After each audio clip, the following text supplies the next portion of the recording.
এই ছোট্ট ট্রিক্স জেনে পাটিসাপটা বানালে একটি পাটিসাপটাও দেখবেন প্যানে আটকাবে না এবং পিঠে ভাঁজ করতে গেলে ভাঙবে না। পাটিসাপটা তৈরিতে আর কোনো রকম সমস্যা হবে না। পাটিসাপটা তৈরিতে কী কী ভুল হয় তা জেনে নিয়ে এই ছোট্ট ট্রিক্স জেনে পাটিসাপটা বানিয়ে ফেলুন। মাত্র 10 মিনিট সময়ে একই খিরসা দিয়ে একই ব্যাটারে 2 ধরনের পাটিসাপটা বানাতে পারবেন। আর এই রকম পাটিসাপটা বানালে পিঠে বানানোর পরের দিন পর্যন্ত পিঠে দেখবেন একেবারে একই রকম নরম থাকবে। তাহলে আসুনের সহজ রেসিপিটি দেখে নিন, আর ভালো লেগে থাকলে প্লিজ একটি লাইক করবেন। প্রথমে নারকেলি খিরসাটা রেডি করে নিচ্ছি। তার জন্য নিয়েছি নারকেল কোড়া। কড়াইতে 1 চামচ ঘি দিয়ে দিলাম নারকেল কোড়া। নারকেল কোড়াগুলোকে অল্প একটু কড়াইতে নাড়াচাড়া করে নিতে হবে। গ্যাসের আঁচটা কমিয়ে একটু নাড়াচাড়া করে নিলে এর মধ্যে ঘিয়ের ফ্লেভারটা খুব সুন্দর আসবে এবং নারকেলটা অল্প একটু ভাজা ভাজা হয়ে আসবে। এরপরে নারকেলগুলোকে একটু নরম করে নিতে এর মধ্যে দিয়ে দিচ্ছি তরল দুধ। একটু ঘন লিকুইড দুধ অল্প অল্প করে দিতে হবে। এতে নারকেলটা দেখবেন খুব সুন্দর নরম হয়ে আসবে এবং এই খিরসার টেস্টটাও দুর্দান্ত হবে। এখানে আমি নারকেলি খিরসা দিয়ে পাটিসাপটা বানাবো। যদি আপনারা চান তাহলে গুঁড়ো দুধের খিরসা দিয়েও বানাতে পারেন। তারপরে এর মধ্যে দিয়ে দিলাম দেখুন খেজুর গুড়। আর শীতকাল মানে এই রকম খেজুর গুড় দিয়ে পিঠে বানালে পিঠের টেস্ট দেখবেন দুর্দান্ত হবে। তার জন্য এখানে দিয়ে দিলাম খেজুর গুড়। খেজুর গুড় দিয়ে কিছুক্ষণ এরকম নাড়তে হবে। আর এখানে 2 বাটি নিয়েছি নারকেল কোড়া আর 1 বাটি নিলাম খেজুর গুড়। এই মেজারমেন্ট করে বানালে নারকেলের চিটটা দেখবেন খুব সুন্দর আসবে। এর মধ্যে কয়েকটা এলাচ একটু থেতো করে দিয়ে দিচ্ছি, এতে ফ্লেভারটা খুব ভালো হবে। নারকেল এবং গুড়ের যদি পরিমাপটা ঠিকঠাক থাকে তাহলে নারকেলি পুরটা দেখবেন খুব সুন্দর হবে। এর মধ্যে একটি সিক্রেট উপকরণ দিয়ে দিচ্ছি, সেটা হচ্ছে শুকনো চালের গুঁড়ি। একটি চা চামচের মাপ করে 2 চামচ শুকনো চালের গুঁড়ি দিয়ে দিতে হবে। তাহলে দেখবেন একেবারে খিরসাটা ঠিকঠাক হবে।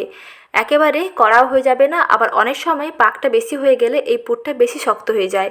তাতে কিন্তু পাটিসাপটা ভালো হবে না। আবার গুড়ের পরিমাণ বা চিনির পরিমাণ যদি কম হয়ে যায় তাতেও কিন্তু এই পাকটা ভালো হবে না। তাতে এই চটচটে ভাবটা আসবে না, তাতেও কিন্তু খিরসা ভালো হবে না। তাই পাটিসাপটা বানাতে হলে নারকেল এবং চিনি কিংবা গুড়ের পরিমাপটা ঠিকঠাক রাখতে হবে। এইভাবে কিছুক্ষণ নাড়তে নাড়তে দেখুন খুব সুন্দর পুর তৈরি হয়ে গেছে। একটি পাত্রে নামিয়ে ঠান্ডা করে নিচ্ছি। আর এদিকে ব্যাটার তৈরি করে নিচ্ছি। ব্যাটারের জন্য একটি বড় মিক্সিং বলে প্রথমেই দিয়ে দিচ্ছি 1.5 কাপ ময়দা। আর 1.5 কাপ ময়দা নিয়েছি। আর এই কাপের মাপ করে আমি 1/2 কাপ মতো নিয়ে নিচ্ছি সুজি। আর সুজি নিয়েছি গোটা দানার। গোটা দানার সুজি নিলে কিন্তু পাটিসাপটা ভালো হবে না। এটাকে একটু মিক্সিতে গুঁড়ো করে নিতে হবে। হয় জল দিয়ে পেস্ট করে নিতে পারেন, আর না হলে এরকম ড্রাই গুঁড়ো করে নিলে কিন্তু যে কোনো কড়াইতে দেখবেন আপনারা পাটিসাপটা তুলতে পারবেন। তার জন্য এইরকম খুব শুকনো শুকনো করে গুঁড়ো করে নিচ্ছি। খুব মিহি করে গুঁড়ো করতে হবে, একেবারে ধুলোর মতন গুঁড়োটা করে নিতে হবে। দেখুন এই রকম সুজিগুলোকে খুব ভালো করে গুঁড়ো করে নিয়েছি। এখন এগুলোকে এই ময়দার সঙ্গে মিশিয়ে নেব। তাহলে 1.5 কাপ নিলাম ময়দা আর 1/2 কাপ নিলাম সুজি। একসঙ্গে ভালো করে মিশিয়ে নিচ্ছি। এখন দিয়ে দিচ্ছি লবণ। একটি চা চামচের 1/2 চামচ লবণ দিলাম। প্রথমে শুকনো উপকরণগুলোকে ভালো করে মিশিয়ে নিয়ে এর মধ্যে দিয়ে দেব তরল দুধ। 1:1 অনুপাতে জল এবং দুধটা মেশাতে হবে। 1 কাপ নিলাম তরল দুধ আর নেব 1 কাপ জল। 1 কাপ জল ও 1 কাপ দুধ এই রেশিওতে এই ব্যাটারটা তৈরি করলে ব্যাটারটা দেখবেন একেবারে পারফেক্ট হবে। তাহলে পাটিসাপটা বানাতে আর কোনো রকম সমস্যা হবে না। অর্থাৎ কড়াইতে যখন পাটিসাপটাগুলো তুলতে যাবেন তখন যদি দুধ দিয়ে বেশি বানানো হয়, অর্থাৎ এই মিশ্রণে যদি বেশি পরিমাণে দুধ দিয়ে মাখানো হয় তাহলে কিন্তু পাটিসাপটা নিচে লেগে যেতে পারে, কড়াইতে একেবারে আটকে যেতে পারে এবং খুব তাড়াতাড়ি কালার চলে আসবে, অর্থাৎ পোড়া পোড়া হয়ে যাবে। তার জন্য পুরোটা দুধ দিয়ে না মাখিয়ে এইরকম 1:1 অনুপাতে জল ও দুধের পরিমাপ করে মাখিয়ে নিলে ব্যাটারটা দেখবেন ঠিকঠাক হবে। তাতে পাটিসাপটাটা ভালোভাবে তুলতে পারবেন। এখন দেখুন ভালো করে মিশিয়ে নেওয়ার পর এইরকম ক্রিমি টেক্সচারের একটা ব্যাটার বানিয়ে নিয়েছি। এই ব্যাটারটাকে 2টি ভাগে ভাগ করে নেব। একটাতে আমি মিশিয়ে নিচ্ছি চিনি। এই ব্যাটারকে সম্পূর্ণ 2টি ভাগে ভাগ করে নেওয়ার পরে অর্ধেকের মধ্যে দিয়ে দিচ্ছি চিনি আর অর্ধেকটা ব্যাটারের মধ্যে দিয়ে দিচ্ছি গুড়। তাতে কালারটা দেখবেন সম্পূর্ণ আলাদা হবে। অনেকে ধবধবে সাদা পাটিসাপটা পছন্দ করে, তাহলে তারা চিনি দিয়ে মেশাবেন। আবার অনেকে এইরকম গুড়ের একটু লালচে পাটিসাপটাগুলো পছন্দ করেন, তাহলে তারা এইরকম ব্যাটারে গুড় দিয়ে মেশাবেন। আর সেটা হবে খুবই সামান্য।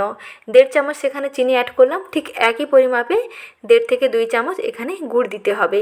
দিয়ে ভালো করে মিশিয়ে নেবেন। একসঙ্গে ভালো করে মিশিয়ে নিয়েছি। ব্যাটারের ঘনত্ব দেখিয়ে দিচ্ছি, দেখুন এইরকম একটু ঘন করে ব্যাটারটা তৈরি করতে হবে। এখন পাটিসাপটাগুলো রেডি করে নেব। কড়াইতে অল্প করে তেল ব্রাশ করে নিলাম। গ্যাসের আঁচটা একেবারে কমিয়ে রেখেছি। গ্যাসের আঁচ একেবারে কমিয়ে দিয়ে তাওয়াতে অল্প করে তেল ব্রাশ করে 1 হাতা ব্যাটার দিয়ে এইরকম একটু পাতলা করে রুটির মতন বানিয়ে নিতে হবে। আর সম্পূর্ণটা গ্যাসের আঁচ কমিয়ে বানাতে হবে। তাহলে পাটিসাপটার গা দেখবেন একেবারে মসৃণ হবে এবং পাটিসাপটাগুলো ঠিকঠাক করে কড়াই থেকে তুলতে পারবেন। দেখুন বন্ধুরা, যখন ওপরটা এরকম একটু শুকনো হতে শুরু করবে তখন একটা সাইডে নারকেলের পুর দিয়ে দিতে হবে। তারপরে প্রথমে সাইডগুলোকে ছাড়িয়ে নেবেন, তারপরে আলতো হাতে এরকম ফোল্ড করে নেবেন। এইভাবে ভাঁজ করে নিলেই রেডি হয়ে যাবে সাদা ধবধবে মসৃণ গায়ের পাটিসাপটা।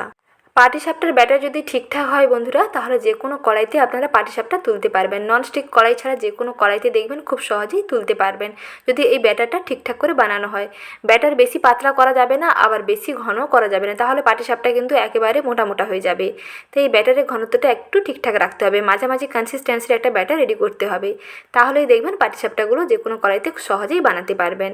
দেখুন বন্ধুরা, প্রথমেই রেডি হয়ে গেল সাদা ধবধবে পাটিসাপটা, আর গাগুলো কতটা মসৃণ হয়েছে দেখুন।